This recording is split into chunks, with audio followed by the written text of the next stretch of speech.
mga ma'am. So, ang atong sudan karon mga ma'am, magmantiner na pud ta og lato mga ma'am. Oh, look at that. So ako gining gaayog hugas mga ma'am kay naay daghan sagol nga mga reject. So Ginoo ko mga ma'am. Atong gibayad aning lato mga ma'am, sakto ang kwarta.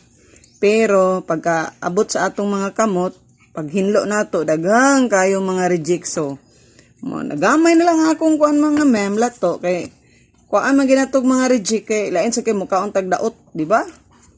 So hinaut unta sa mga negosyante ay pwede nyo palabihi kay nagbayad mig insakto niyang among product nga napalit. Kargado reject, o di ba? Kamo kuno sa among dapit, nagbayad tag sakto niya, tagaan tag reject. Malipay ba mo? Sos, sa laing nasod, di ginadawaton quality control. Sampo ta diri wa tay quality control god. Pastilan gining Pilipinas sa sobraan ka genius ang mga negosyante. Muna diha mga ma'am. Grabe na gyud. So sa product pa lang daan na ang corruption nagsugod. Ug ginay real talk ani.